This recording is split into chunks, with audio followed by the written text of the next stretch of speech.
What's up, everybody? Welcome back to the Racing Dudes YouTube channel. Show number 2 on the day. It's Magic and I back here as we go over Hawthorne for the third straight week. We'll go to the late pick 3 at Hawthorne Magic. And if you're just joining us for these, you might be okay, well, why are you doing Hawthorne? I don't understand.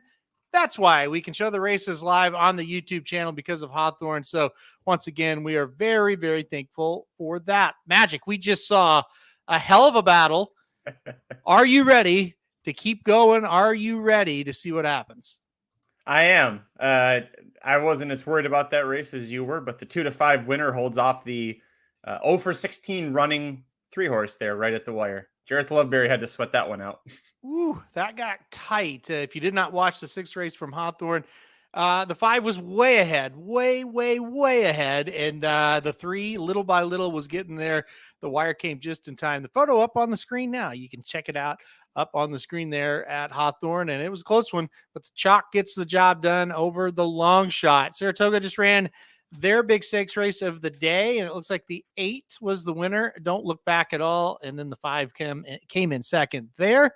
All right, Magic, let's get to handicapping, because last week we gave out the pick 3 and it paid pretty well for what it was, for 3 off the turf or 2 off the turf races and 1 short dirt race. Good news this week, we are on the turf. So we do have 1 turf race. It is the 7th, and then 2 dirt races to kind of close it up. Let's go to the 7th race first. Let's talk about it. What do you see happening here in the 7th on the turf at Hawthorne? First click, the 1 horse opens at 3-5. It's a Billy Morey horse. Is taking a big class drop. It's optional claiming and like first level allowance horses. This horse won the first 2 starts. Was Presque Isle Downs on synthetic, and then the juvenile sprint stakes at Kentucky Downs, so almost $500,000 race. And then since then is done okay. Almost won the Grade 2 Bourbon, so a big effort, and then was exclusively on synthetic after that. But the Leonidas Stakes 3 back, no effort. The Animal Kingdom Stakes 2 back, no effort. The Tom Ridge Stakes at Presque Isle Downs, no effort. I will say as a caveat that Tom Ridge Stakes actually came up pretty salty this year, and you've had 4 horses from that 10-horse field have come back to win their next race, including 1 in a stakes race. So it's been a very good race in terms of moving forward. I wouldn't touch this horse at 3-5. I think that the money will change, obviously, but the 4, another mystery. Not only do I like the fact the horse is coming out of a win, it's against Illinois breds here in a stakes race, but still was a nice win. But another mystery has been around for a long time. It's an 8-year-old son of Temple City. The best races on turf for this horse at this point in the career are when the going is soft. And we've got that yielding turf course. Yielding turf course last time out for the Bucks Boy handicap came from 5th of 6 to win. Prior to that, going around the 16th and against higher optional claimer horses. Got second. Savaco, the 3-horse, the other Chris Block entry. That horse scratched, so don't have to worry about that horse beating you gate to wire. The horse somehow finds extra ways to dig in to the soft ground and explode. And I think this horse will still go off as the favorite. I haven't checked the will pays yet, though, to see what they're looking like. Yeah, I think you're right about that. I kind of agree that the 1 I don't think will be 3-5 when they leave the gate. Another mystery, a horse that was the favorite coming into this one at 5-1 right now. The 4-horse, you'd think that horse is going to take a little bit of money. So, yeah, the will pays. Let me look at those real quick. I was, let me see. I had them up there and then I lost them for a split second. There we go. So you look at the will pays here. The favorite is the 4. Yeah. So the 4 looks like going to be the favorite in the pick 3 and in the doubles. The 2 actually looks like will go off second choice. No, maybe the 5. The 5 or the 2 will go off second choice. So if you want to bet that one, hold off. I think you're going to get the price you want on them once this thing finally goes off. We saw that the first 2 weeks we've been doing this at Hawthorne. The odds have been changing dramatically late before they get into the gate. So make sure to kind of check the wheel pace, keep your eyes on everything. You got to understand that there's not a ton of money that goes into this pool until late. So yeah, keep your eyes on it. You talked about the 1 vote no, so I'll go ahead and talk about that horse now. It is the horse I like the most in the race. You said it though. The last 3 races, it just wasn't very good from this horse. However, he's been facing some decent ones. That race 3 back had Epic Ride in the field there at Turfway Park, a horse that obviously is a pretty decent one. You mentioned the Presque Isle race. That was a pretty good running of the Tom Ridge this year as well. And I think getting back here to the allowance company makes sense. And Magic, I'm kind of surprised we haven't seen a turf race from this horse since October of last season. When you look at what this horse did, winning a stakes at Kentucky Downs on the turf, and then, like you said, running third in the Grade 2 Bourbon at Keeneland, and then 4 straight synthetic races. That was really a surprise to me. I think back on the turf today is the major reason why I like this horse. Yeah, excuse me. I can try and read in the tea leaves that, for example, in the winter at Turfway Park, if you want turf racing in the wintertime, you have to go to Gulfstream or to California. And this horse was proven on synthetics, so you can understand that. Won the Turfway Preview Stakes, which was a sprint race on the synthetic. Tried stretching out to a mile, that didn't go well at all. But then cut back. They're like, okay, well maybe this horse just doesn't want 2 turns, and then they tried the synthetic. The Tom Ridge Stakes to me was the interesting part where I thought they were a little overshooting there. Like by this point, you should have seen the horse either needs to try go back to turf or try not a stakes race to try and correct things. So now we're correcting things, but is it too late? Has the damage been done a little bit to hurt the horse's psyche? I don't know. Adding the blinkers was an interesting move. Usually you see that with horses that like to hang, and this horse he hangs at the back. So I don't know that blink in the last few races. So I don't see how blinkers would necessarily improve his chances. And Billy Morey's, he doesn't do blinkers on very often, but it's not a very solid move for him either. Yeah, I agree. I think it's a wide open race as we kind of look through this here. You kind of mentioned the 4 horse. I'll mention the 2, Balakazoo, great name by the way. So Balakazoo has been running at bigger tracks. You've had the last race was at Churchill Downs, got beat by Tut's Revenge. He's a decent horse. 2 races back at Horseshoe, Indiana, got beat by Smokin' Jay, a horse that we know is pretty decent as well.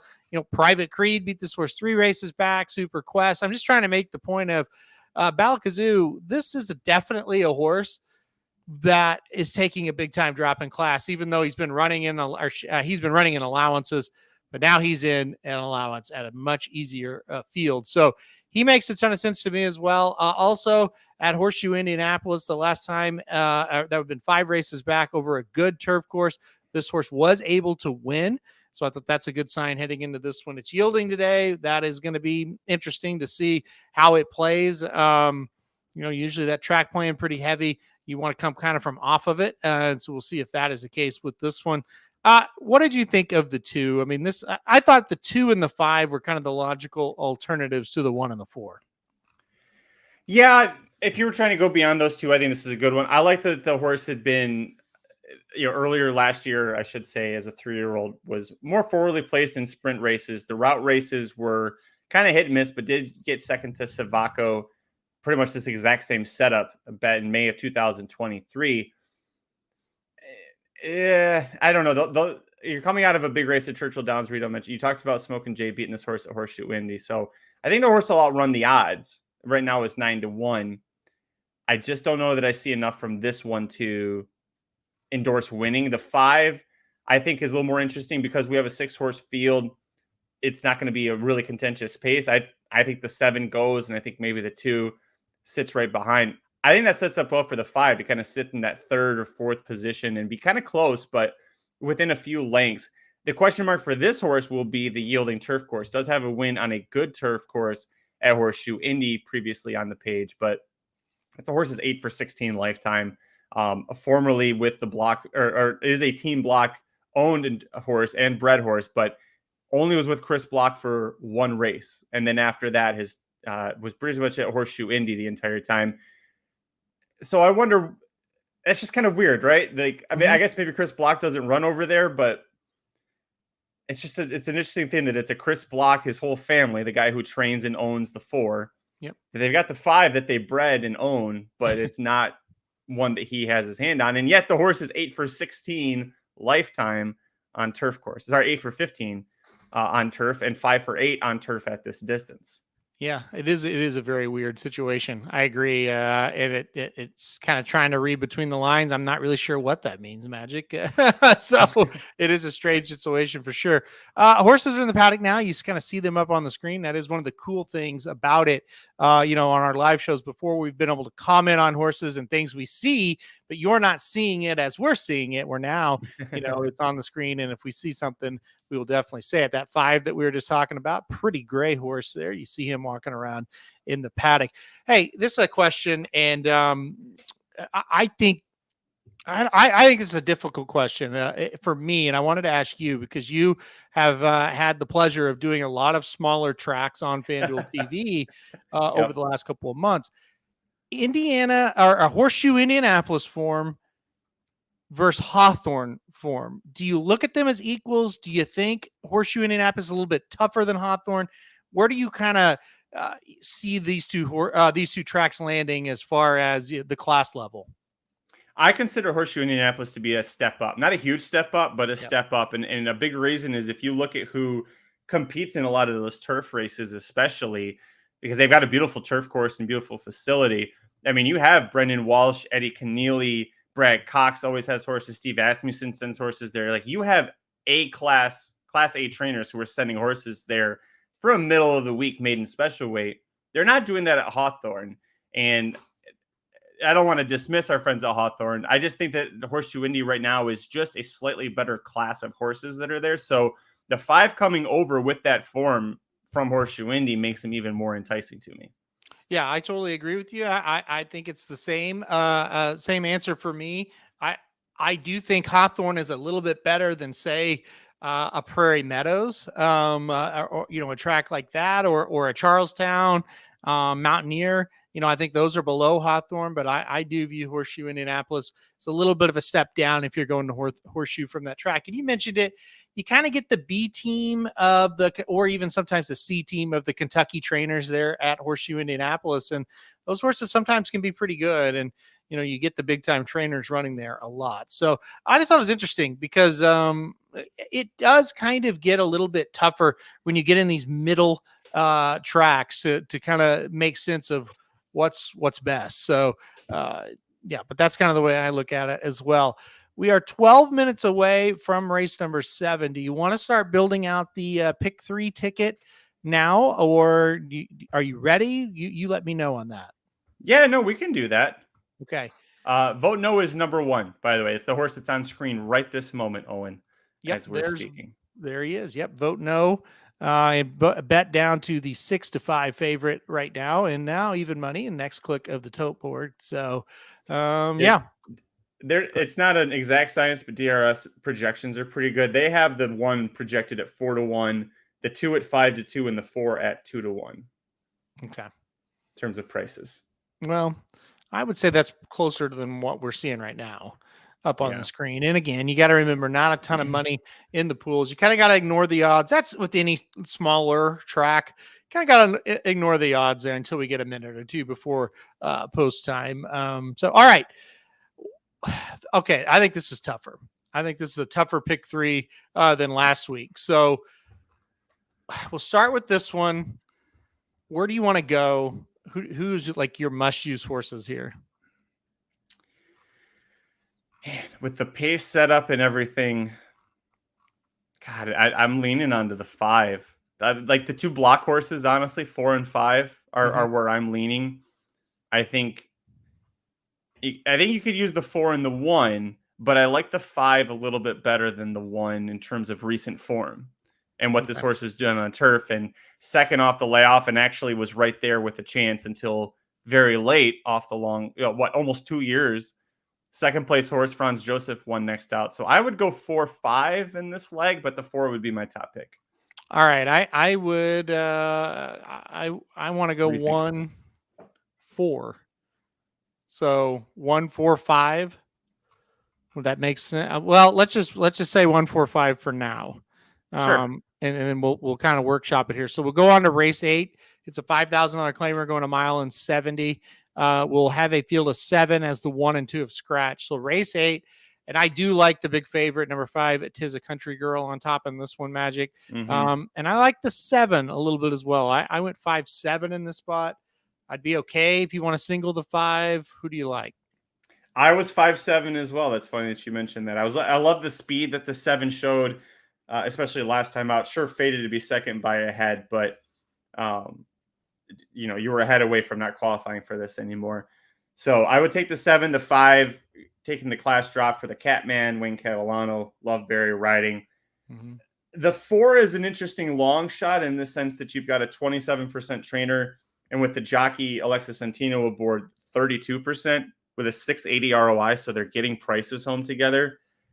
But if you look at the actual horse's form, it's hard to make the case for it. Like, the horse is probably, she's a 7-year-old daughter of Summerfront. She's probably done being competitive at this point. Okay. Well, I'm going to go ahead and write down the 4-5-7. Like I said, we may cut her up, but I had the 4 and 3rd.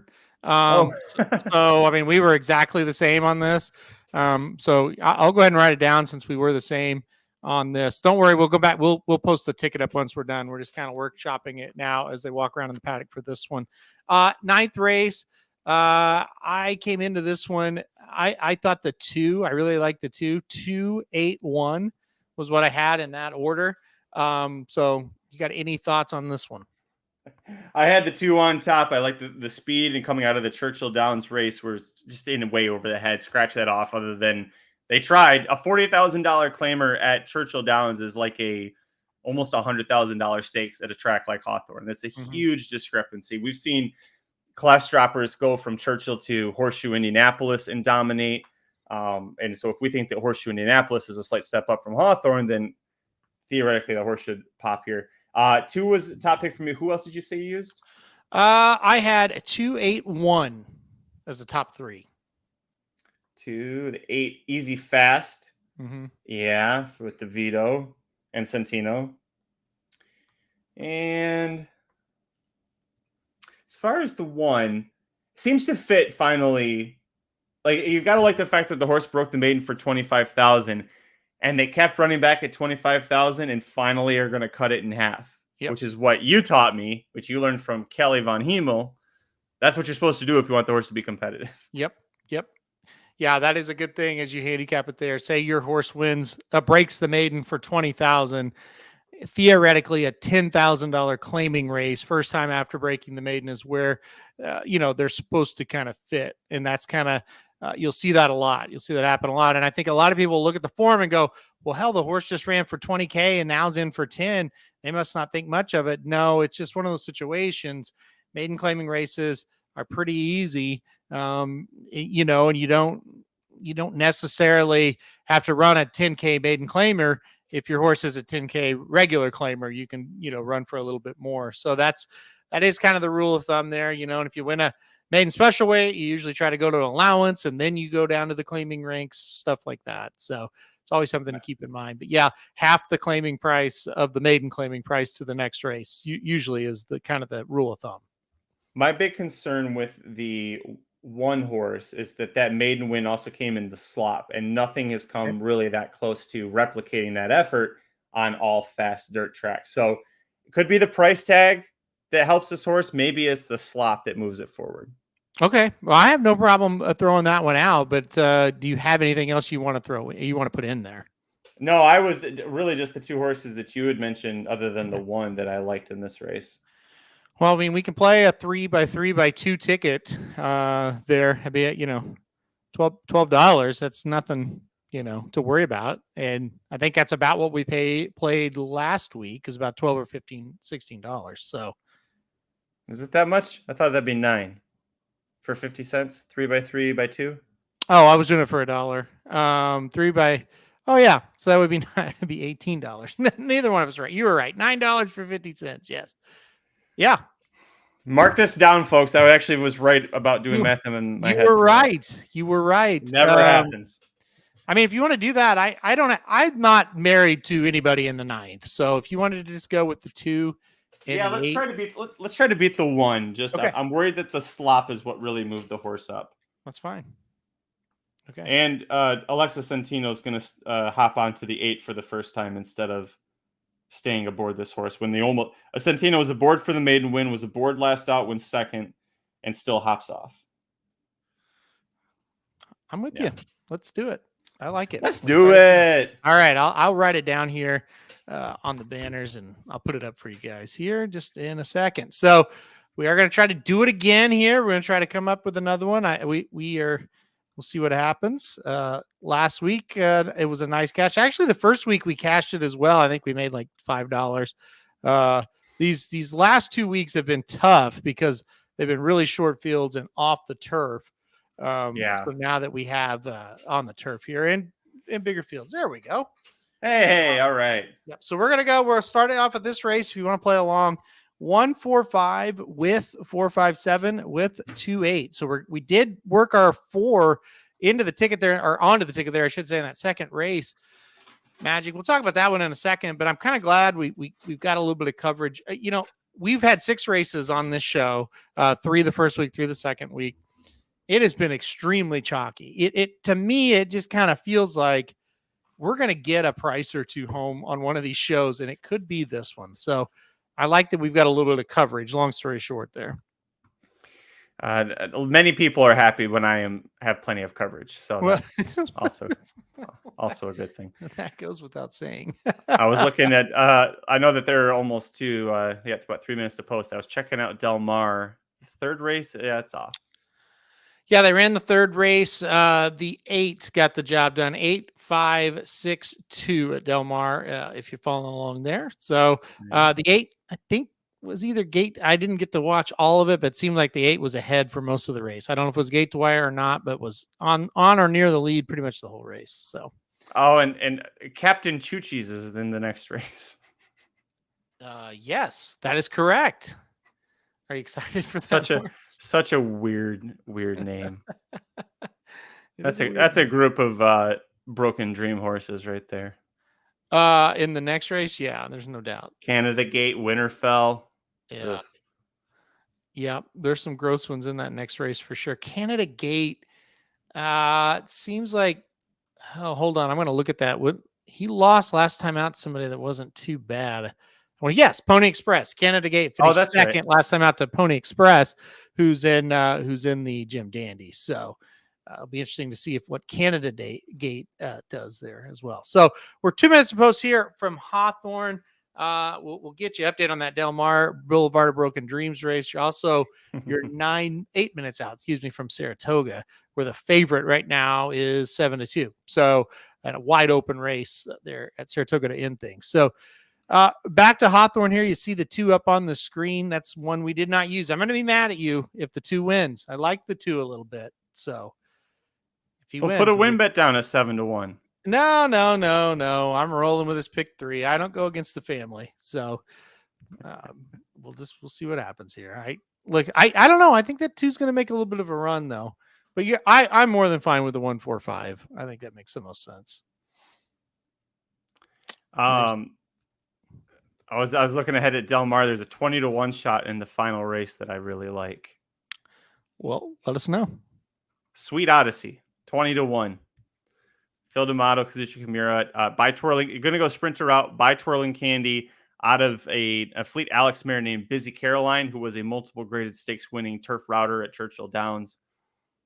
D'Amato's like, was he 34%, 35% when he goes sprint to route with second start maidens. Why is that horse that price? Because he got a 60 buyer for running a really like bad looking 5th on debut. Okay, but it's still D'Amato. I mean, I don't think you're going to get 20-1, I guess. But 14-1 on debut. He had an even money favorite. Broheim was in that race. Broheim broke my heart. Oh yeah. On opening day at Del Mar, getting caught. I still can't. Every time I see a clip of that replay, I'm like, how did this horse get caught? Because you had him. Oh well. Yeah, stretching out for the first time. Yeah, no, I could see it. Doesn't have his. I think it's the jockey is a big reason why it's not his number one rider, obviously. So that could be why. But we didn't talk about it when you and I previewed Del Mar's Saturday, which quick plug for that. Aaron and I previewed Del Mar's Saturday pick 5. You can catch that on the YouTube channel or on podcasts anywhere.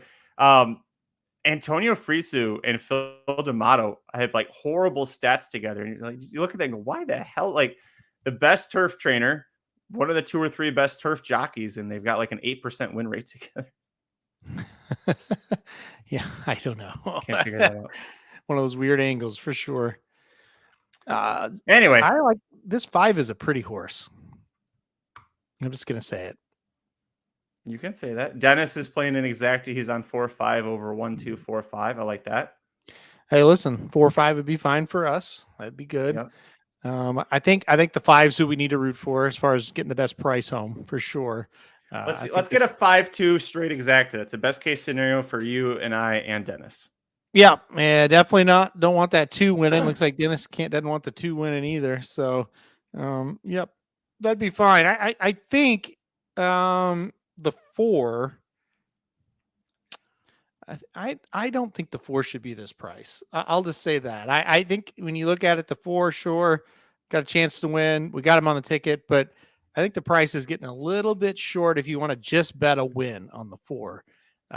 As it jumps up to 8-5 now. So maybe by the time they get to the gate, that'll be different. It's hard to read, but we're getting a lot of money into the pool now, so it's getting a little bit more stable.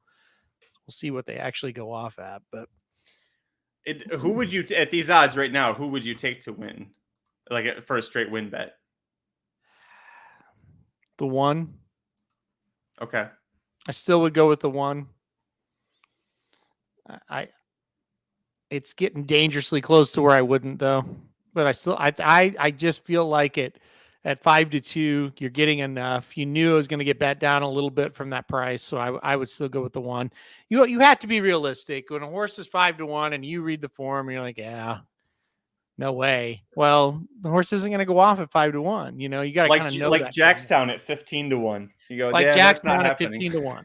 Yeah. Or any race at Gulfstream, you just know, well, those aren't going to be real accurate, those morning line odds. And, it's just true. And it's true. I love Pete, but it's true. Like the Gulfstream odds are not great. He doesn't do it anymore. It's Brian Nadeau. Really? Yeah, he's been doing them. At least this past meet, I know he did. Because we had the same conversation at one point on Magic Mike about, I was like, Pete Isla, man, he's a great caller. I wish his morning lines matched it. And Mike's like, oh no, he doesn't do it anymore. It's some other guy. Morning lines are hard to make, but I'd never do it. It's a thankless job because when you do it right, nobody says thank you. When you do it wrong, everybody says you're a dumbass. So, well, that's definitely true. Definitely true. Okay, they're in the gate here. We'll see what happens. First turf race that we're going to cover, and there we go. We're off. 7-2 is what we thought would happen with the lead, right? Yes. Or just 7. From the 7 path. The 7 does not want to be controlled. He's like, I'm going to take the ticket off there. Yeah, the 7 is not happy at all to be out there today. So hopefully this thing is playing to closers. Our 3 horses are at the back here. 7, 6, 2 up the backside. So 2's in the right spot. He was there with the 6 and just said, I'm going to back off and let you 2 long shots go be nutcases. Yeah, the way the 7's running, you wouldn't think that horse is going to have a whole lot left in the stretch. No. He's really kind of pulling hard. Chris Amy's getting his workout today. Yes, he is. My goodness. Either this horse is just absolutely full of run and going to smoke him, or he's going to come back to him pretty hard here. 6 is sitting a real good trip. 2's starting to kind of fade off. We learned last week. 5. Yeah. Here comes now, was the 2 just waiting for the other horses, or is could have been got nothing? Because now he's engaged. Yeah, now he might have just been waiting for those other ones to come back to him. Now it's come on 5. Come on 5. Now it's a sprint. 5 around even in and out. Yeah, 7. Come on 5. Let's come go on 5. Let's go 5. Hold on. Hold off this 2. Hold off this 4. Holy cow. The 4 hit another gear late. He is Man, gone. the 4 just loves that yielding ground. Yeah. That's another one where it's the soft ground and he explodes from the back of the pack. There we go. 4-2-5 is how that'll come in. I believe Dennis hits his exacta as well. Dennis is going to get the exacta too. Good job, Dennis. Yep. All right, there you go. So the 4 gets the job done, and our ticket is live, and we get another favorite, Magic. We just keep getting favorites on the show. It happens, and it kind of looked like we might have this 4 beat, but the 4 really hit the best stride late in that race. I thought that was a nice effort from the 4. Great ride from Mojica for another mystery. Dennis, not only the exacta, the trifecta, he hits that as well. There you go. Yeah. And my friend, I'm not going to try to pronounce your name because I can't read that. But you were, oh boy. So the 2 horse screwed you up because it was 4-2-5-1. So, yep. Close. So close. Nice race from the 4. Really thought the 4 leveled out extremely well. Once he kind of got going, it was like, oh, wait, he's going to gobble him up late. The 5 ran an admirable race, though. He made a pretty big move on the turn, just couldn't quite keep it going. Well, he got hurt by the 7 just stopping right in front of him too. He had to stop, weave out, and then I don't know that he would have beaten the 5, or the 4, but I think he would have held second. Yeah. I think you're right about that. He definitely looked like I don't know, I'll have to watch it back. He almost looked like it was like a full. You yank that head over and get him over to the other, the other direction and out of that horse's move way. Before we collapse into this horse. Yeah. It did cost him a little bit, but he put his head in front there for a while. He made a race of it for sure, but 4 just too good. So we're through 1 leg and keeps a perfect streak going on the show of getting through the legs and getting favorites out of the legs. That was a good race that nothing's going to top. If you guys missed it last week on this show, there were 6 different horses that had the lead in mid stretch at one point. We were like, this horse winning. This horse can't have. Our top pick was out of it. We thought we were going to lose the first leg, and it is one of the most chaotic finishes I've ever seen to a race. It's like the 3 or 4 horses had a rebirth in the stretch. The horse that won the race at the top of the stretch, you're like, wow, that horse is done. And then all of a sudden just came flying. Yeah, you go back and watch that. That was a lot of fun last week, calling that and surviving. So no way the 7-8 time is correct. I didn't see it, but it was 121, which means it was like a 9-second furlong. So yeah, no, it was not correct, Dennis. I don't think there's any chance I was a 9-second furlong. Any way, shape, or form of that. So 4 gets it done. What was it? Was this furlong? 9-5. Geez.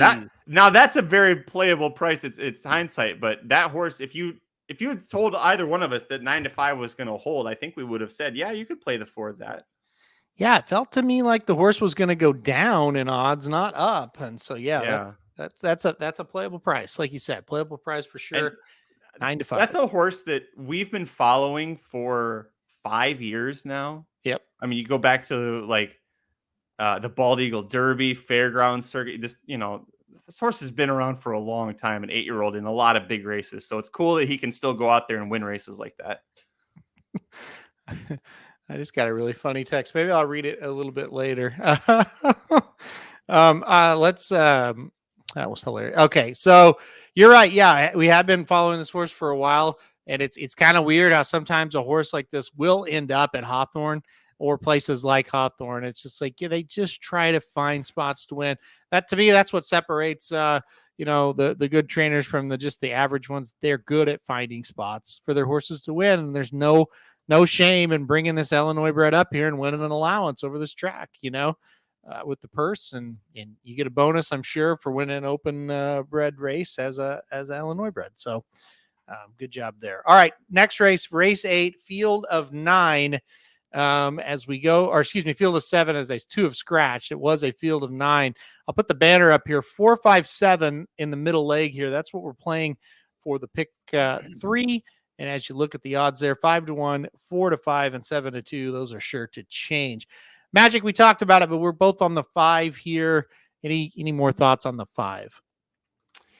Well, Tis a Country Girl's got Wayne Catalano in her corner. That's a big plus because he is not only 5 for 17 at the meet coming into the day, but 11 for 17 in the exacta. Pretty damn good. You've got one of the best jockeys on the circuit and Jareth Loveberry hopping aboard for, I believe, the first time. It's the first time on the page. It's kind of funny this horse ends up here because was with Todd Beatty for a while at Charlestown and then Penn National and Presque Isle and then Turfway Park for one start for Jeff Engler. And it's like Catalano got his hands on her and put her at Horseshoe Indy, and she did a really good job. The price drop might be a little worrisome to some people, not to me for Catalano. It's a high percentage barn, so he's just throwing horses where they can win, like you were just talking about. So, I don't have any issue with the 5 at 4 to 5. It'd probably be even shorter than that, but the price change, it doesn't bother me. Does it bother you? No, not really. I think this makes a lot of sense today for this horse. I think he's in the spot, or I should say, I think she's in the spot that she really belongs in. I mean, I know at one time this horse was running in some allowance races for West Virginia breds, but you get down here, it's like, look, we're trying to win a race today, and it makes a lot of sense to me as we watch the replay back here. By the way, this 5 looks gone right here and just can't finish it off. Oh, that's all right. We got the winner. It doesn't matter. But 5 ran well. The 4 just ran huge. Oh, he was never beaten. That horse was never beaten the 4. Okay, but you kind of hope at least that horse was able to get second. Not that it really matters for anything we did, but still, it's like, man, you got to kind of finish up a little bit better than that after you put that head in front there. But Magic, you know a little bit of things about finishing and that kind of thing. So pulling the head around. Well, can't bait you into anything anymore. It's sad. Just gonna hang this right here in front of the camera. Yeah, I know. All right, so you liked it better when I wasn't a corporate sellout. I know. Yeah, I know. It was more fun, but that's okay. I'll still take it. So Tafster 1 says he likes a 7 horse, or she maybe likes a 7 horse there, and we do as well. The 7 coming out of this 6.5 claimer, got second beaten ahead. Couple of good races in a row right here at this distance over this track. 2 races back at this level, got beat 2.5. So she's been around, she's been around with a chance. I think a lot of it's going to come down to the positioning of the race. Where does she get positioned, Magic? And I think drawing the outside will help kind of give her the idea of, do I need to go to the front or should I just lay back a little bit? And we're down to 7 horses now with the scratch. The 5 is like the only other one with a lot of with the potential to have early speed. Does the 5 play games and sit back? The 4, I wouldn't be shocked if the 4 went if Santino tried to steal it on the front end. That might give the 4 the best chance to win it. But to me, it's 4, 5, 7. Anybody else outside of those horses winning would be a huge shock. Yeah, I think the 4 is an interesting horse because I'm pulling a Somich. She draws out inside of all the speed. So I think it's either break well and get to the lead or break well and follow the 5 and the 7, just depending on, what the jock wants to do there. Centeno, very good jockey at these smaller tracks. We know him from a lot of different, places at these smaller circuits. So he'll probably do a pretty good job here. I'm with you. I thought 4, 5, 7. I really didn't think of anybody else. People are like us. They like the 4, 10-1 on the morning line bet down right now, at least to 9-2. And the will pays kind of tell me as well, this horse is going to probably be the 3rd choice here, and maybe a distant 3rd, but still a 3rd choice. Over at Saratoga, by the way, the 8 just beat out the 5, and it was Frankie Dettori, one of the greatest jockeys of all time, beats out Alicio Ruiz, and right on the wire, I saw the replay of Ruiz just look over like, wow, I almost beat Frankie Dettori at Saratoga in a turf race. It was brutally close. It looked like the 5 had it. And I mean, the last jump gets beat. So yeah, brutal loss there. If you had the 5 at Saratoga, 31-1. and was defeated. So right at the jump there by a 7-1 shot. Yeah, that was a great race over at Saratoga to end today. Tough sledding over there again today. It was tough to string them together. Had some winners here and there, but getting 4 or 5 in a row was a tough chore today at Saratoga. All right. We're Del Mar, by the way, 8 minutes to post there at Del Mar. And Canada Gate 3-1, but the favorite is number 2 Visceral at 6-5. Did you look at Del Mar today at all, Magic? I just a little bit. I was looking for like horses that might be keys for the pick 6. Dennis brought up Melvis Gonzalez. I don't even recognize that name. Who the heck is Melvis Gonzalez? Is that a new bug jockey? I'm a jockey. I have no clue. Melvis Gonzalez. Must be a bug because they're only carrying 113 pounds. I don't know. I don't know. I've never heard of that person. I'm going to be honest with you. No. What race are you? What race is he? Oh, is he talking about this 4th race? This one right now, yeah. So Melvis Gonzalez had his first mount this year. Okay. So he's only had 74 starters, but he's got 7 wins. Where the hell has he been running at? I'm gonna maybe Turf Paradise. I have not seen this name in Southern California. I don't believe. Gulfstream. Gulfstream? Was it Gulfstream earlier this summer? Huh. Let's go see the full 100. Yeah, literally April 7th, 2024 had 1 mount at Gulfstream Park and has been at Gulfstream up until early July and then came out to California. Huh. No, there's not often you slip a jock by me because I do follow all of them. I guess it was an oversight on my part there. I don't remember seeing him in the.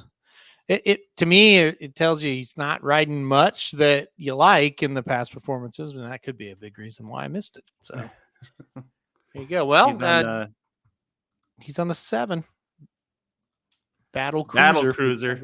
Yeah. We'll see, Dennis. Good luck. Hopefully you get the job done there. That'd be a good 15-1 shot.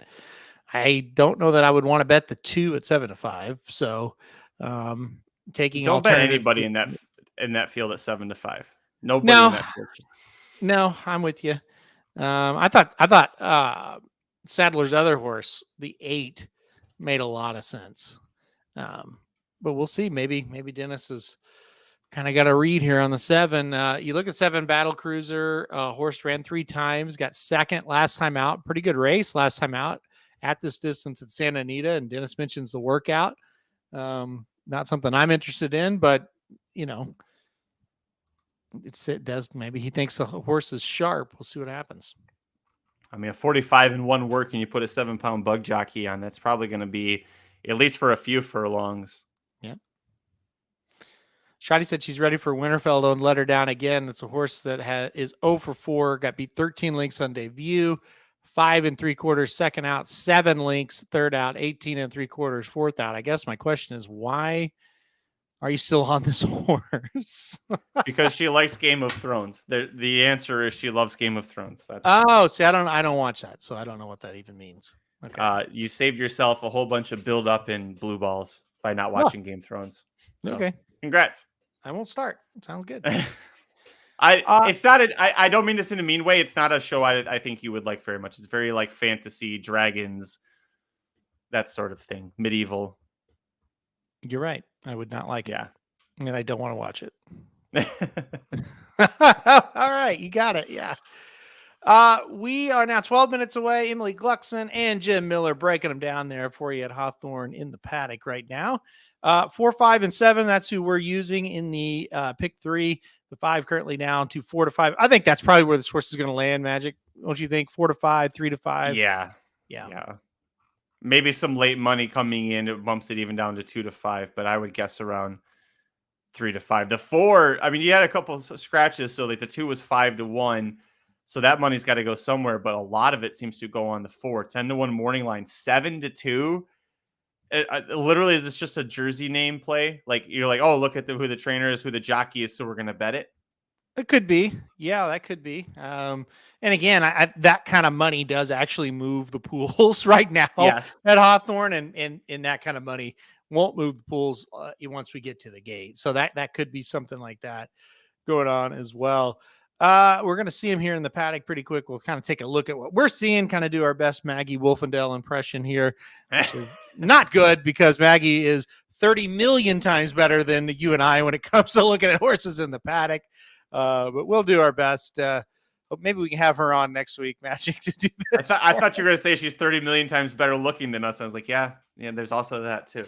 Well, that is 100% certain. She's 30%, 30 billion times better looking than most of us human beings out there. So I'll lay that one out there for Maggie. The 5 just went. What do you want me to say? You let me have that. I mean, what do you want? Come on. The 5 just walked right by us. There's the 7, big blinkers on the 7 here. So Emmett Yaz. How do you want to say the name of the 7? Say it again. How'd you say it? Emmett Yaz. Yeah, that's what we're gonna do. Yaz. Just call it we'll call her the big Yaz. If she wins, she can be Yaz Queen. My mowers are here, by the way, for the 2nd straight week. So if it gets loud, that is why. If I mute my microphone, okay, corny. Yeah, I know they time it up. This show, it seems like when they like to show up now. So, sorry in advance. Looks like they're starting out back, so that'll help. I forgot, and it's Dr. Miranda who's mowing the yard today. Yep, she's out there with her push mower. Okay. Now that she knows how to do it, just bring her some. Have Heather bring her some lemonade because apparently she's gonna get heat stroke out there. So. Yeah, I know, right? It is very hot here today as well. So yeah. Dennis says 30 million. What is this? 30 million times better and at least 30 million times hotter than either of you. Yeah, we know. We would hope so. It's not like those are large bars to clear. No. That's be like a stakes horse entering a claiming event. That's how that would be. All right. You're on the 7, my friend. All right. We're on the 7 too. Okay. Did we just go 5? No, 4, 5, 7s where we went here. So 7 winning would be nice. It'd be better than the 5. 5 winning is better than us losing, but yeah. Yep. Wow. 7's the best price at 9-2. I'm surprised by that. There's Maiden Rock 17-1 on the board. You see him or her up there now. I like this Hawthorne paddock. You get a good look at them. Now, the horses may not like it. It looks like it's inside, but you do kind of get a good view of all of them. And that's always good. I like to have a big eyeful. You like to have what did you say? Okay. I like a big eyeful. Okay, yeah. Of horse flesh. Yeah, sounds good. Whoa, there's the 8. Speaking of eyeful of horse flesh, there goes the 8. Yeah. Right by the whole screen. They're loading in the gate here at Del Mar, by the way. If you want to play Del Mar, they're loading in. Hawthorne, but if you haven't seen it on the scroll that they have the lowest win play show takeout in the country, 12%. Most tracks don't have anything that has 12% takeout, and win play show is definitely not going to be part of that. So if you don't want to play pick 3s, you just want to play win bet, or we wouldn't say bet place to show, but if that's your style, hey, go for it. 12% takeout is fantastic. That means a better return for you when your bet cashes. So it's nice to nice to do that. Yeah, it is awesome. And look, I mean, this is a track that's wanting to be cutting edge a little bit. They're wanting to do things a little bit differently than the rest of the horse racing industry, like letting us show the races live, which has absolutely nothing but benefit for any track that wants to do it. But they're the only ones that have let us. It's insanity, but forget about the negative part that I'm going over. The positive part is Hawthorne let us. So if you want to support a track that's trying to do things differently, trying to do things the right way, it is Hawthorne. And it's only going to get better. They're getting casino. They're rebuilding kind of their infrastructure right now, the grandstand. So there's a lot to like about Hawthorne. I think it's just going to get better and better and become one of the major tracks in the summer. So just keep an eye on that. And I wouldn't just be saying that. They kind of told me, don't lie on here. If you think the race sucks, tell the people it sucks. So, but I do have confidence in what they're trying to do there at Hawthorne. There you go. 579 for Jim Miller, Peter Glazzi 756. So we'll see how they do versus what we're doing here. They're up the backstretch at Del Mar, and it is the one that's in the lead with Canada Gate, the 4 stalking, but not making up a ton of ground just yet. The 8's moving nicely. The 7's already quit. The 7 didn't break well and then got stuck super wide, and so nothing. The bug jockey tried, but nothing. Boy, this 4 is not. The 8 should roll past him. The 4 just took a big. Hernandez just took a big look back, but I don't know why, because the 4's not exactly moving like a tremendous machine. No, the 1 just came back. Yeah, I think it's more the 4 is just not. None of them are really running. Actually, now that you look at it, the 1 is in the lead. The 8 trying to get there, going to get there. So the 8 gets it done. The other Sadler 8-1-4 on that one. So, and Winterfell 4th, beaten 13 lengths, I think. Yeah, not good for Winterfell. No, not good. Not good at all. All right, Hawthorne, they're on the track now. And there's Dixie Levin, 22-1 if you like the 8 horse. And there's Maiden Rock. We saw Maiden Rock for some reason for an hour. It felt like in the paddock. Now we're seeing him out on the track. And we'll see what happens now. The 5 horse now even money. So we shall see how it breaks down here. We need 4, 5, and 7 to stay alive. So we will see how that shakes out. So pace-wise, the more I look at this, the more I think the 4 is going to go. Yep. Because it's going to be right from post 2. Do you think so as well? Yep. I think 4, 5, and 7, those are the 3 that are going to go. And I think none of them have to have the lead. So I think it's going to be a jockey's race. Who's going to gauge it right? If it's slow, who's going to steal it? If it's fast, who's going to sit off of it? I think those 3 horses are going to dictate most of this race. And hopefully they don't all 3 burn each other out and then a big closer wins. But I do think it's between those 3 as far as who's gonna make the lead here. We've seen it. This track has been okay to closers.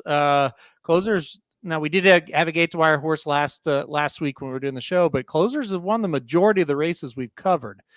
That's why I think it is smart for whoever jockey kind of gets the feel for the pace and kind of reads it right. It's probably going to win the race out of those 3. Is there anyone that we didn't use that you think might knock us out here? If you think it's a closer, I could see the 9 possibly doing it. Yeah. Let's see if we go through here and we look at this. I had a crazy one. I kind of thought the 1 might jump up and do something. I know it's second off the claim. There are races in the horse's past performances that make a little bit of sense. I just think the 1 might get up for a piece of it here. The 1 is scratched, so I got bad news for you. The 1 is not going to go up for pieces of it. Why do you do this to me? I was going to let you keep going because I couldn't tell if you were screwing with me or not. I knew that. And then I was like, well, maybe he meant the 3 because the 3 will break from the 1 post. I was like, nope. That's what I meant. No, I meant the 6, Signature Street. I did not see the 1 that scratched. The 6 to me is a horse dropping way down in class. Mm-hmm. I don't think the horse is very good, but I don't know. I think the horse can close. The best closer of the race is probably the 6. Maybe the 8. The horse can close. You can tell by how we're discussing this that we really don't think, we think we've got this covered pretty well with the top 3 betting choices. Yeah. I mean, well, look, the 4, 5, 7 are the ones we project that are going to get out first, second, and third in some form or fashion. And then, okay, you look at the closers. None of these closers are anything really. Like, I look at time form and I kind of look at their closing numbers and none of them really can close all that well. Like the 8 has a 69 rating for Magic for closing. I mean, that's not a good number, and that's the best number in the field. That's slow. So, Horace wants to know our thoughts on the 3. I think the 3 dropping down in class a little bit, not dropping down in class, but going to bounce back is what I meant to say from that race last time out, stretching out in distance. I think it's going to have to collapse.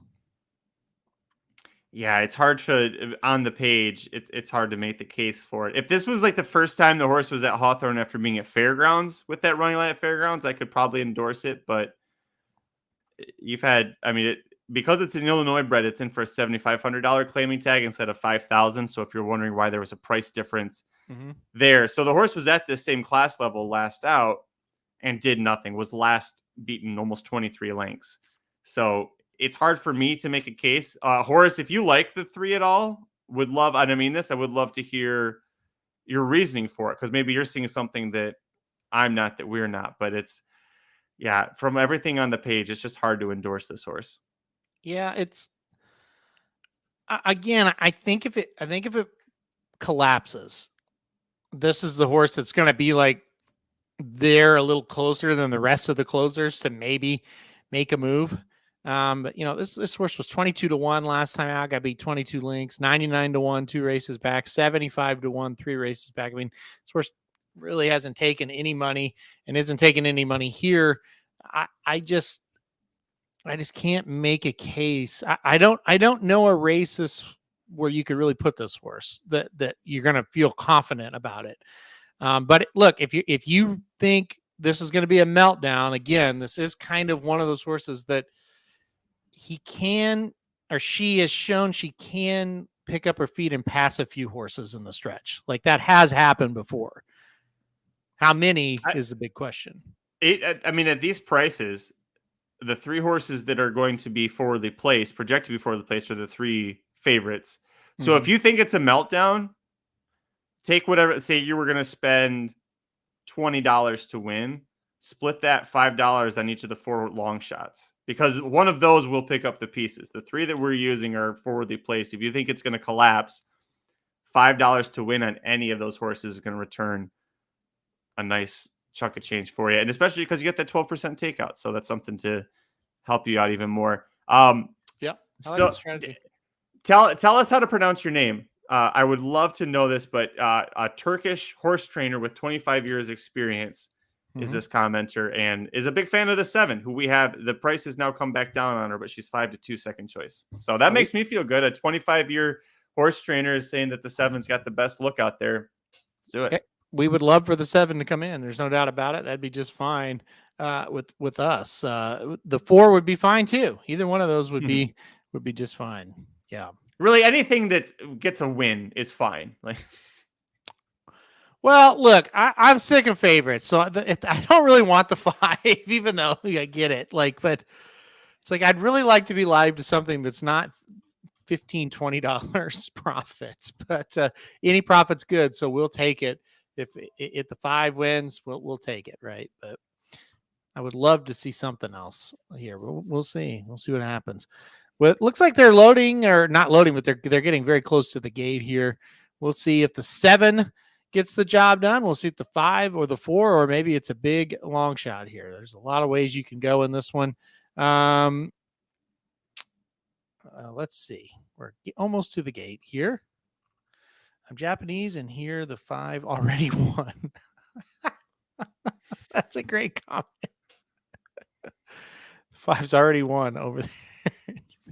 5 win easily. So a lot of people on the 5 here. We'll see what happens. I don't know. That comment was funny to me, Magic. I don't know about you. No? Okay. I laughed. On the inside, maybe. Oh, man. Number 4 going into the gate now. Just a couple more to load. We'll run this race at Hawthorne. It looks like 206 live viewers when you count everything. That's the highest live viewer count we've had for the Hawthorne show yet. So thanks everybody for joining us. We really appreciate it. We're trying to promote Hawthorne and them letting us use the feed. So if you enjoy this, bet a little bit on Hawthorne. All right. Fields in the gate here. We will see. I think this is a jockey's race for sure. Oh, and the 4 almost went to the knees. We see that a lot at this track. And still going to have the lead. Okay, yeah, 4. Recovered. There we go, Alexis. Good job. So who's? I remember when he was a bug boy in California. Alexis Santino. Did not know that. a few years So ago. four sets the pace at 16-1. The 4 ends up going off at 5. All the money went on the 5. Yeah. So it never goes exactly how you think. The 7 actually sits in 5th. We thought that horse would be up towards the front. And the 3 at 38-1 and the 6 at 25-1 sit kind of where we thought the 7 was going to. So this is going to get interesting. Yeah. The 5 kind of looks like a monster from here. If he kicks on, we'll see. He's getting a 7 got stuck 4 wide going into the turn and had to take back. It wasn't a good start to the race for the 7. Well, 7 needs to pick up the feed here. 5 starting to engulf the 4 a little bit. 6 is moving a little bit from the mid pack. Yep. 4 looked over and said, "Oh shit, this 5 looks gone." 3 making a big move for his purposes. Hey, here comes the 7 up the rail, just like we expected. Yeah, 7 making a move, but the 5 looks long gone unless somebody really gets going. The 9 is really flying on the outside, but again, the 5 is lengthening here. 9, 7 are going to be the 2 that are going to try to come in and pick up the pieces, but the 5 is gone. Yeah. 5 is long gone. And Mauricio was right. The 5 had already won in Japan, and the 5 now we've caught up here in the United States. Good job, Mauricio. 5 gets an easy win. Hey, who wins the last? Can you tell us that one before we get our bets in? Are they that far ahead of us over there? We're about to find out. Let's the Hawthorne live show just crashes the toad. A horse that was 20-1 ends up winning at 1-5, and it was like somebody knew. Yeah, somebody in Japan knew, and his name's Mauricio. Yeah, somebody knew something over there for sure. Well, it was quite the race, and we've really just had some exciting races today. 2 blowout victories. You knew this one looked pretty darn good. Yeah. Well, right before we started, race 6. Race 6 had Jareth Loveberry on a horse that looked long gone at the top of the stretch like that and almost lost at the wire. So I'm sure Jareth was like, "Oh, good. This one's actually going to keep running." Yeah. Almost a Kentucky Derby winning jockey right there. Yeah, boy. Close. Really close. Thought he had it, honestly. Didn't you? Yeah. Yeah. Dennis and JD both like the 9 to come late. It's a good pick up there. Hopefully you got it for second. Played an exacta. Yeah. Yeah. I mean, it's another formful day here. And this looked over pretty much the whole race. I think when the 7 got out of position, it's like, well, what's really supposed to happen? The 4 is going to kick on, or the 5 is going to just engulf the 4, and the 5 engulfed the 4. So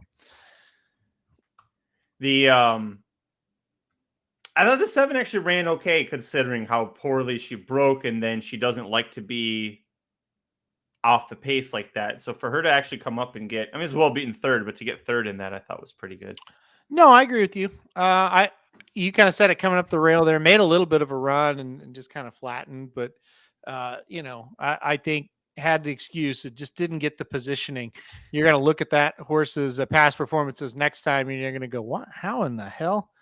Like, what happened? Why was this horse that far back?" Just like and then you're gonna remember you were watching this live show with us and go, "Oh yeah, that's right, that was that horse." That's right. Yeah, you got caught wide and had to take back. And anyway, so there. Congrats! Oh, look at that. 3,000 wins for Wayne Catalano. How about that? And 4 wins on the day for Jareth Loveberry, I'm guessing, because he's got the 4s up. Oh, well, there you go. Or he can't count. He thought that meant that could be either one. That's why 2 Phils lost the Derby. He lost count of the way he miscounted. That's right. The jockey miscounted. That's what happened. 3 Phils. It was just 2. Yeah, another good win. I'm just kidding. Jareth Loveberry's a good rider. Seems like a really good guy. Oh yeah, 4. I think he's Michigan boy. I did not know that. Yeah, he grew up in the I don't know, they don't call him bush tracks because it's Michigan, but what was that? River Downs in Muskegon? No, River Downs was Cincinnati. What the hell was the Muskegon track name? Some shitty little bull ring. He raced there and over in Detroit with their shitty little bull rings too. I'm just watching it. Loveberry, instead of giving a high 5, what was that? 4s to everybody. That was pretty. The kids were like, I don't know what that is. You could tell they didn't know what to do. Hazel Park. I used to do Hazel Park picks back in the day. Well, yep. Hazel Park was the last remaining thoroughbred track in Michigan before they closed up. Imagine having a 3,000 win photo in the jockey. Like the photo is supposed to be congrats to the trainer. The jockey's like, but I won 4 today. Like, come, guy, can we take 2 pictures? That is pretty funny. When you think about it, that makes me laugh pretty hardcore. Because you know that photo's hanging up in that guy's wall one day. He's going to look, he said, why is this little bastard got 4 fingers held up? You know? It's the last time Jareth Loveberry ever rides for Wayne Catalano. I don't know about that. I think Loveberry Catalano connection pretty darn good. So that is funny, though. Who did we use in the last race here? I was trying to look ahead. 2-8. We left off a Loveberry Ravelli horse. Yeah, they've got the 4 horse in this one. Yeah. So maybe he can give somebody high fives after this. There you go. I'm gonna go hit mute real quick as this blower is right next to my window. So I mean, I can't hear anything. You're going too soon. How loud is the blower? I'll leave it on so you can hear it. He's heading this way. No, not that bad. If I try, maybe. Okay, good. Oh, there it is. Yeah, no, I can hear it. He's making his way down the. He'll be right by me for a second. I could make it. Is this true? Is that true? JD says that was his 3001 win. It doesn't, so it doesn't matter. He got 3000 at Ellis, but they had made. He did 4 days ago. Yeah. Yep. Huh. Sunday, July 24th, 2024. Wayne Catalano becomes the 39th trainer to record 3,000 wins. Huh. Oh, I thought this sounded familiar. Yeah, I covered this race. It was a Lil and a Lot that won at Ellis Park. I remembered that. I was like, that just was on for somebody else that got 3,000. No, it was Catalano. How do you upsave 3,000 to win? Hold up 4 fingers. I love it. I don't know why it makes me laugh so hard, but it does. It is really good. Like Magic is the one that announced it, and he's like, "Is that true? I don't know." Oh man! Well, you can't beat fun at the old Hawthorne show, right? So Magic? You and JD are my 2 wrestling friends that also watch horse racing. Okay. And you both will get, especially JD. Like I swear, JD either never turns off FanDuel TV like a good little soldier, or just watches whenever I'm on. But neither one of you watched when King Booker won. I was so mad at that one. I had all these Booker T references, and nobody was around for Booker's charm winning. I'm saying them all on there. None of you missed that golden shit, but JD's on there or remembers when I'm on there about Catalano with 3,000. Well, JD's a better friend than me. I usually put it on mute when I see Mr. Magic on the screen. So I may have been watching that day, Magic. I just don't listen. No. Yeah. I definitely, I would have liked to see it. I do watch you quite a bit, but I missed that day. I think I was doing something. It was one of the days I was super busy. So could have been Thursday. You were probably watching the grass grow. It was a Sunday. Yeah, that's true. Could have been. Magic's on, but the grass is growing. Nah. Well, Dennis, I should have said the wrestling friends that I text all the time about wrestling. Dennis trying to make me feel bad now. You don't text Dennis about wrestling? No. Okay. That's mean. Dennis doesn't have my phone number. Well, keep it that way for sure. He does have mine. I got as soon as we got off Magic Mike, I got Shadi texting me about yard mules, and I got that text too. Yeah. I got a picture of the yard mule. Yeah. Yeah. In all caps. Yard mule. Yes, I understand yard mule now. I don't understand why it was a thing to begin with, but right. Yeah, I never knew anybody that had one or wanted one or needed one, but I do know what it is. Yeah. Watch Magic or mow the lawn. Mow the lawn. See, that's the beauty of where I live. I got people that do it for me. Well, I do too, but if I had to choose between the two, I'd mow the lawn. I used to have to mow the lawn. I don't know if I started a lawn mowing show. I used to have to mow the lawn when I was pretty much old enough to be using a lawnmower. It was like the summertime when I didn't have school and I wasn't going to like a daycare. I was old enough to be at home.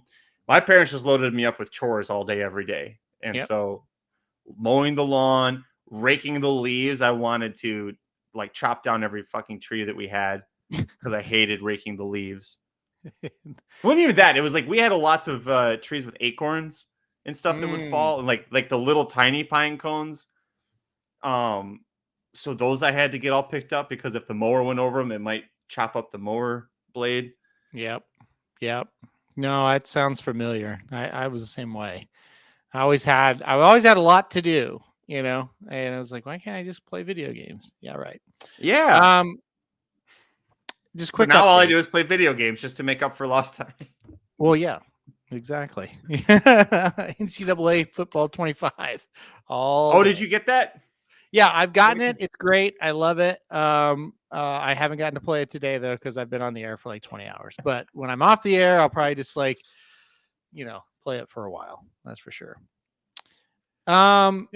We didn't have. I had a push mower for the first 3 years I had to do it, and we had a big backyard, front yard, side yard. Like I had half an acre to mow. Yeah. Ooh, half an acre with a push mower.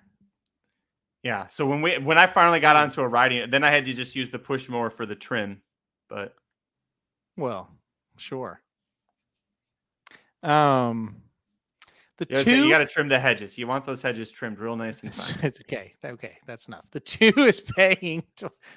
I want you to keep your job at that FanDuel.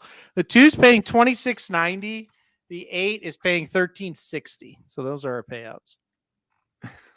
Like Carrera says, mow the lawn and listen to the YouTube. My wife made me stop mowing because I'd be out for 2 hours listening to Magic Mike and blinkers off and mowing. Yeah. That's it. To be honest, when I mowed up until last year, when I would still mow the yard, and I would always have a podcast on as I was mowing. Usually not Magic Mike or blinkers off, but something. So yeah, online. you didn't want to like mow yourself to death. I did Magic Mike show you gotta. Right. I don't know how to do the whole online play. I'm not really a gamer, but I love NCAA football. So I would play a dynasty mode online, but I don't know how. Anyway, back to what you were trying to say before. We're live to the 2 and the 8. The 2 is a profit. The 8 is an entertainment tax. Yes. Correct. The 3 is actually the second choice in the pick 3 mining camp. We didn't really consider that one. No, we didn't. I mean, for me, it took you 22 starts to break the maiden, and you had to go to the bottom of the barrel to do it. And now you're first time facing winners. Like that doesn't exactly inspire confidence. I mean, it was an 8 1/4 length win, but these are much tougher horses than what you beat there. Yep, I agree with that. And that was my thing on it as well. Moving up, no question about it. And that's going to be the question. I look at 7-1 on the morning line or 7-1 on the current odds. That makes sense, but I wouldn't want to pay the source too short of a price. We're getting a lot of mowing comments now. It seems like something people do. This is all Miranda's fault too, because she commented on Magic Mike show about how you taught her how to start her mower. Yep. 25 acres. That's a lot. That's a lot. If you want extra content, do it Friday night because Dudes After Dark is doing Del Mar. So just listen to them.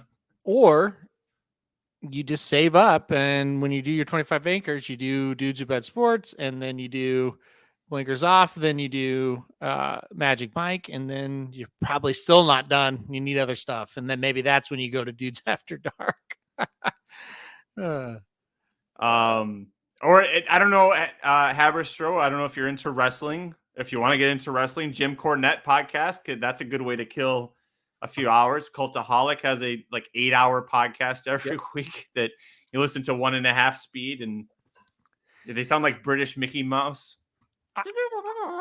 I've sent people Jim Cornette's videos that don't even like wrestling, and they love him. So there was one that I sent you, and I won't say which one it was, but I sent it to like 12 people, and they're like, "Oh my god, who is this guy? He's freaking hilarious." I was like, "Yeah, I have to explain. He's a wrestling guy." He's like, "Wow, I never would have known it." So yeah, that's a good show for sure. Wait, why don't you want to say? Why don't you want to say which one it was? Oh, was it the most recent one you sent me? Yes, yeah. And I don't want to open up that can of worms so on this show. So. That dude was at the Lions practice or training camp today for some weird reason. Not corny. Oh, really? Huh. Yeah. Would you rather mow Windstar Farm or Calumet Farm? I mean, that's an easy answer. I would Calumet. Yeah. Yeah. Because then you could pet Oxbow every time you go past him. Yeah, that's right. I'm sure you would love. I'm sure they would let him out in the field as I was mowing it. So. All right, let's get focused here, Magic. We're losing it. Del Mar is running a race. It's called the 5th race. It's an allowance optional 20 claiming. There are 3 minutes to post. Who did you like at Del Mar? Did you like anybody? Sorry, I need to reset on that one. I'm still having fun thinking about mowing and mowing accessories. We can go back to having fun. Just answer the question for Jason. Fine, I'll try. Jason wants to know Del Mar race 5. Who I like? Yeah, I like 4. 5 furlong firm turf sprint. I think 4 makes a lot of sense. Yeah, first off the claim for Billy Mack. Don't hate that. How have Matoli's done on grass? It's a great question. I don't follow actually sprinting, not bad. 15% turf sprinting. No surprise, turf routing is trash, but yeah. Actually, Matoli is a 17% dirt route sire. Really? I don't think what was that horse? I don't think Carbone got that message that he's supposed to be a dirt router. No, Carbone could not route. Carbone's not that good of a horse, though. That's the other thing. Who was the one I was? No. He was the one. He was the one for sure. But he's really not a good dirt sprinter either. Like he just turned out to not be very good. Yeah. At anything, but definitely not a router. Definitely. Not good at burning our money. That's for sure. Right. Yep. 5-9, and then a crazy one, the 3 for Car Ramrod. We're talking Del Mar, so he likes 5-9, and then the 3 is 29-1. So we'll see if the 3 can get in there. That'd be great for Mr. Ramrod from, I don't know. I think you live in St. Louis.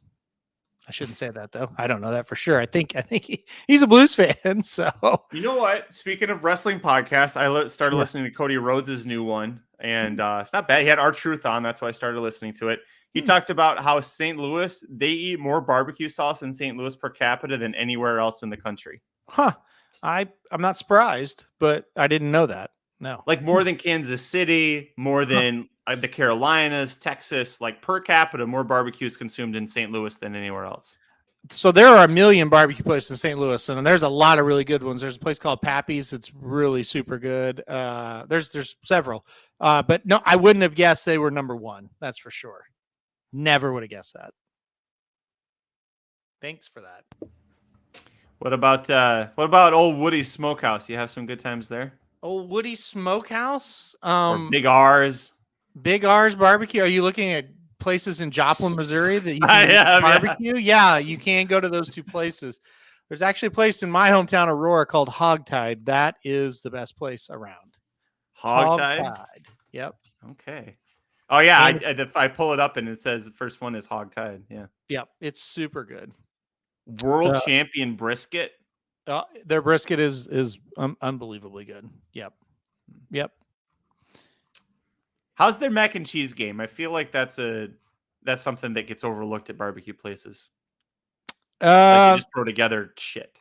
The mac and cheese there is pretty good, but I wouldn't say it's like amazing. But it's okay. It's not like warmed up, craft. It's not that. Okay. Kind of thing. Yeah. That blueberry cobbler looks really good too.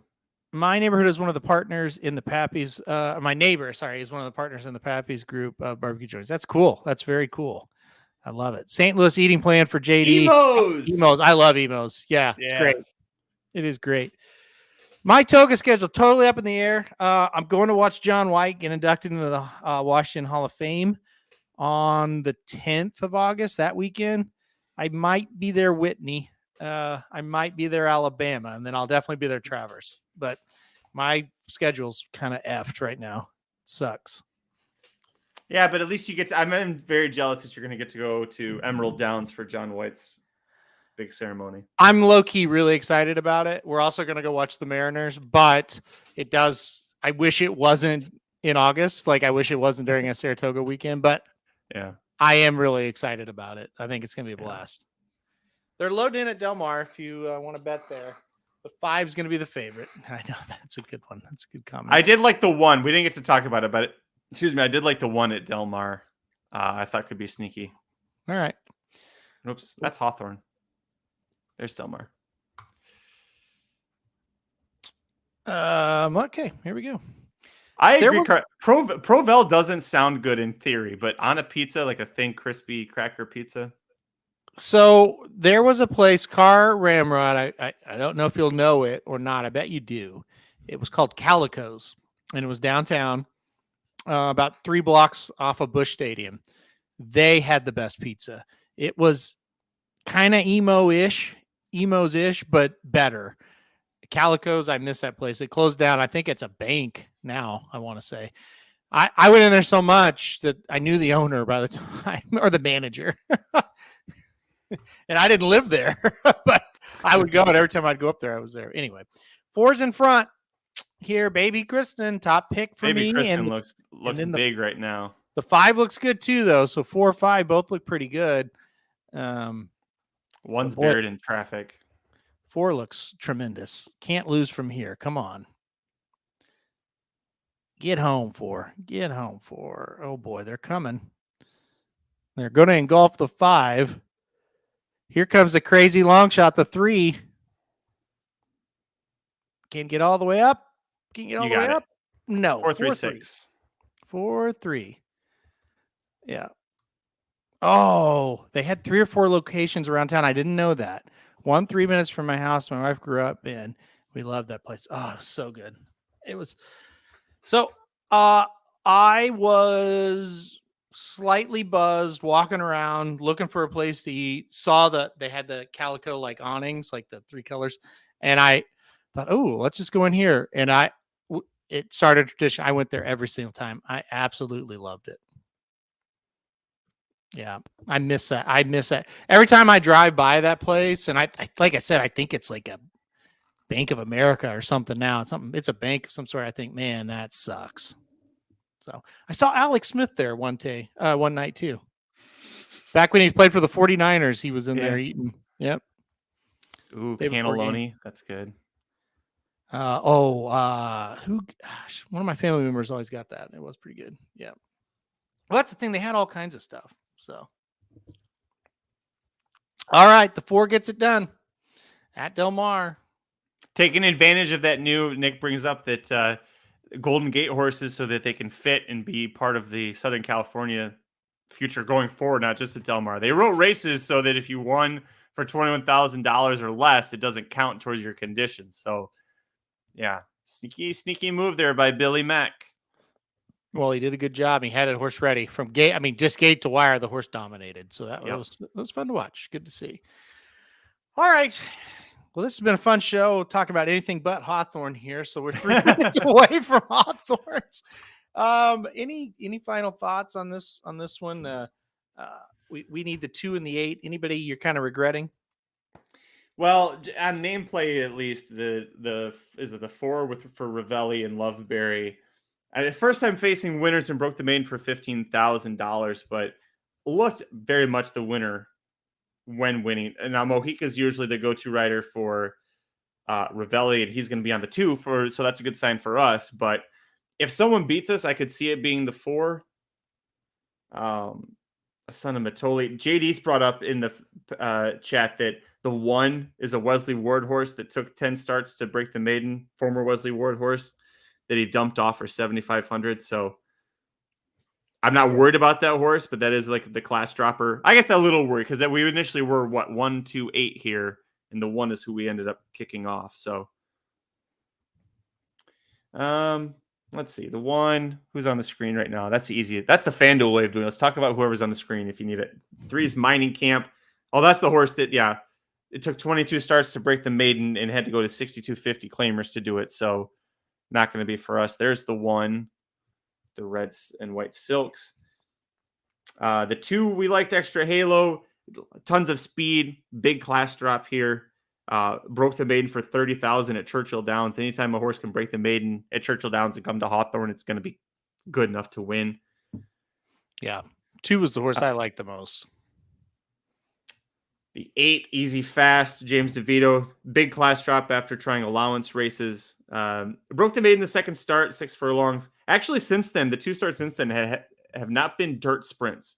There's a dirt route that was absolutely no bueno, and then a turf sprint that was also no bueno. So they put the blinkers on for one race. It was in that turf sprint. DeVito said, nope, never mind. Bad idea. Big Daddy Boom, aka Know-It-All, is going to go 4-1-2 try box. What do you think about that? What was it? A 4-1-2? 4-1-2. I don't know that. Well, it's the 3 favorites. That's the only bad thing about it. Yeah. And I like the 8. I do like the 1 and the 4, okay, but I like the 8. Go ahead. Yeah. Oh, I was going to say, if you wanted to play that one, if you want to play those horses, like key one of them on top and then put the other 2 underneath. Yep. Or do 2 over 3 over 3, something. Just don't do a complete box because it's not going to give you much of a return. Yeah, I don't love the box. If you play, I don't hate playing boxes. I know that's kind of a hotbed topic. It feels like prime time. I don't mind playing exacta and try boxes, but don't do it with the 3 favorites or the 2 favorites, right? Yeah. If you're gonna don't do it in a 5-horse field. Well, yeah, don't do it in a 5-horse field. Yeah. If it's a field of 10 and you like a couple okay, say it was Del Mar just a minute ago and in your car ramrod and you like the 3 a little bit. Well, you can mix that 3 at a huge price of what I don't know what it was, 28-1. You can mix that in with a couple of shorter prices. And if the 3 comes in, then you're fine. But if in that last race, if you were going to play like 4 or 5 and whoever the third choice was, it's like, yeah, it's just not worth it in the end. The payout's not worth the risk. Right. Like there was somebody today sent me a parlay and it was a 4-leg parlay that paid plus 380. And I said, why would you do it? Like that payout isn't even 4 different things have to happen in a baseball game for you to cash 3 or 4 to 1. I was like, it's baseball. Like you'll be lucky if 2 of these things happen, right? I said it's just. Yeah. I said if you're gonna bet a 4-leg parlay, same game, same leg parlay or same game parlay, you need like 15, 20 to 1 before it really becomes interesting. And that's kind of what the try. Like if you're gonna box it, you need to hope that thing is gonna, pay at least 6 or 7 times what you're putting in my opinion. By the way, another reminder there at the bottom of the screen, lowest takeout in the country for win place show is at Hawthorne, 12%. So it's the last race of the day. You can only do, you can't do pick 3s or doubles or anything like that. So get your win place show bets in. What does Timeform say the pace looks like and who's going to be up front early? Timeform here on, let me get to the right race here. Let's not go to Del Mar. That's not going to help anybody. To me, it's the 2. The 2 goes, the 3 probably presses, and the 8 sits right off. That's exactly what Timeform has it as, 2 in front, and then the 3-8 sitting there in second and third. Okay. But it has the 2 with a pretty decent lead over the rest of the field. And if the 2's any good and gets that trip, they will have a hard time catching the 2. Would you say that 7-2 is a good price then if someone wanted to play this horse to win? Yes. Okay. If you can lock in, you can't, but if you could lock in 7-2, yes, absolutely. Nick Seaver says he's hammering the 8, by the way. Hi, Nick. How are you? The 8's the second choice for us as well. I think that's a good call.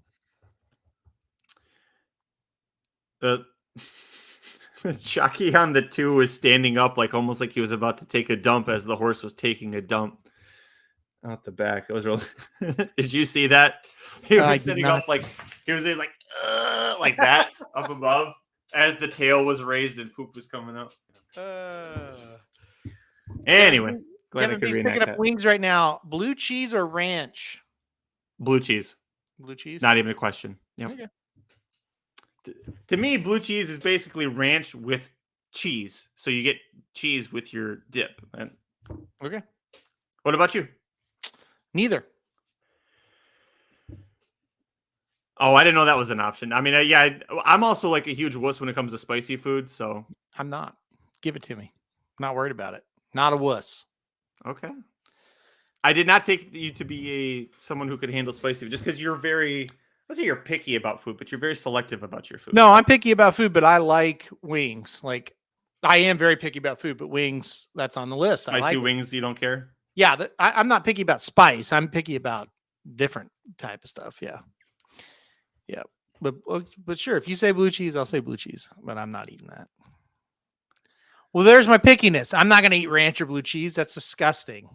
See, there you go. All right, one to load. Then Tallapoosa, that's the Ravelli horse, didn't want to go in there. Now we're in there.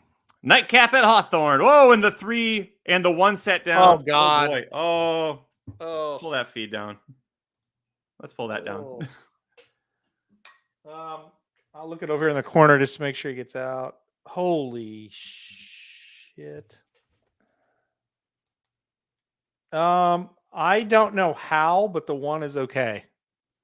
I don't either. I'm looking at the screen like that. Oh my goodness. The 1's fine. The 1's fine. So the 1, when we took it down, tried to hop over the back, and his back leg got absolutely caught. And I thought, oh my God, he just snapped his leg. But he's fine. He is fine. I don't know how. I mean, hopefully they scratch him. That kind of thing, just, the adrenaline burst alone on the horse will, they're going to unsaddle him. Wow. Oh, no, maybe not. I thought I saw him taking the girth strap off, but maybe not. Man, I am very happy that was not. Well, the 3 popped the gate and almost went forward, and then that's what made the 1 freak out and go back. The jockey of the 1's going to the ambulance to get looked at.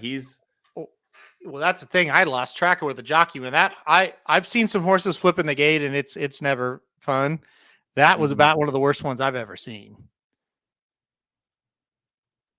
Yeah, they have to scratch him.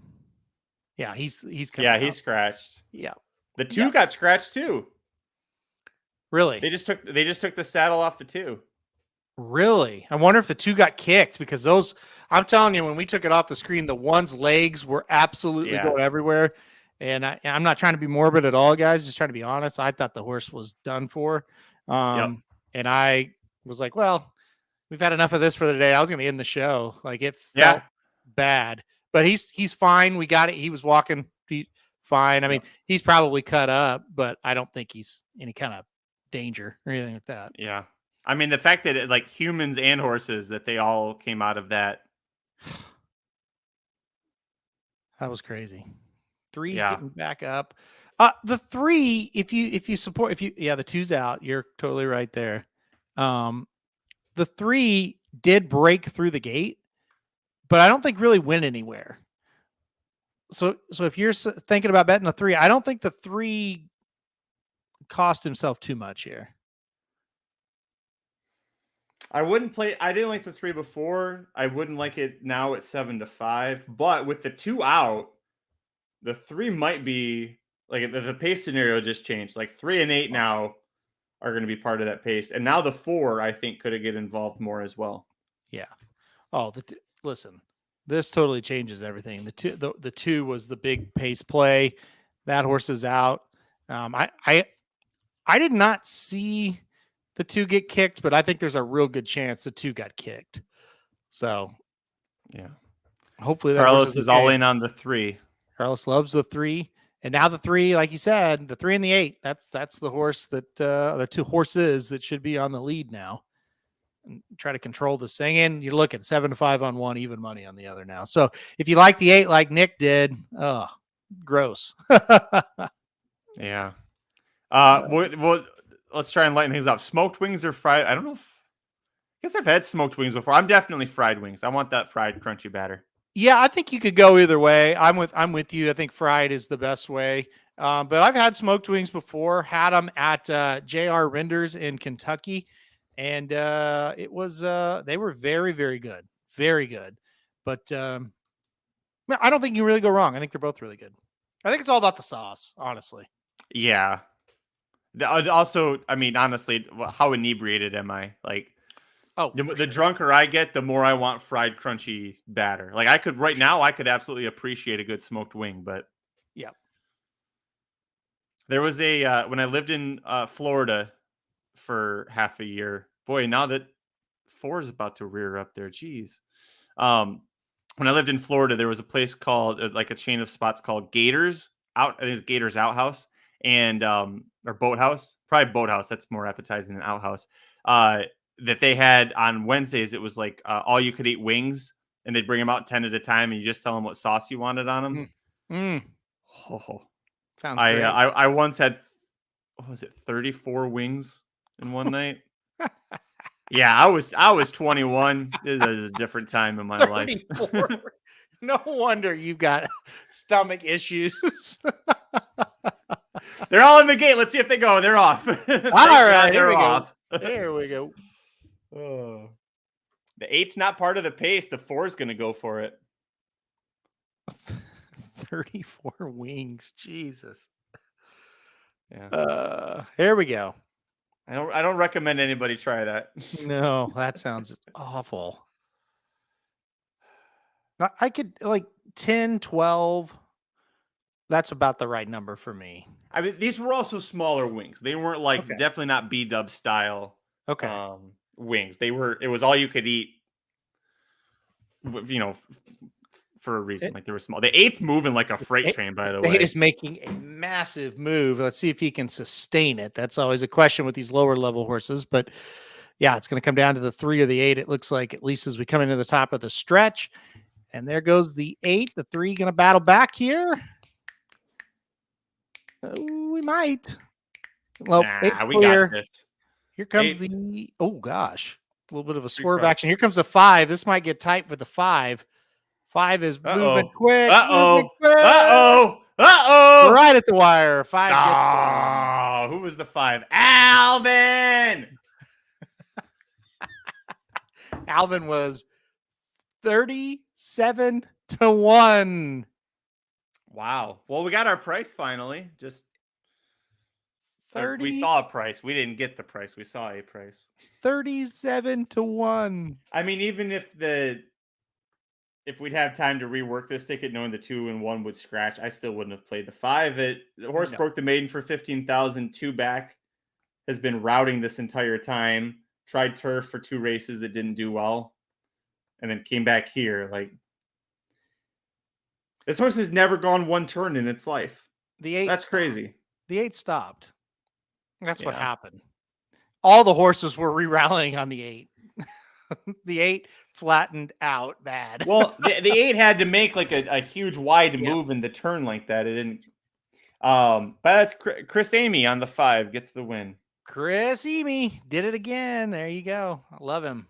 Yep. I'll let Papa Dude know. Chris Amy won another one. He used to love Chris Amy. He used to bet Chris Amy at Prairie Meadows all the freaking time. I'd always hear about it. Do you watch Amy? He's like, yeah, I watched him. Yep. Well, speaking of that magic, it's time to get out of here, and it's time to go to Dudes Who Bet Sports. That's right. 4 minutes away from Dudes Who Bet Sports. We'll be doing the late pick 5 at Saratoga on Saturday. So we'll have that coming up for you. Then we'll also do a little bit of stuff at the end that has to do with sports. So we're going to get out of here. You got anything else to add, Magic? Or are you ready to leave? I'm ready to go. It's been a long day. Okay. Yeah. Well, good news for you. You're done. Bad news for me. 2 more shows to go. Dudes Who Bet Sports. What could go wrong? All right. See you later, Will Osprey.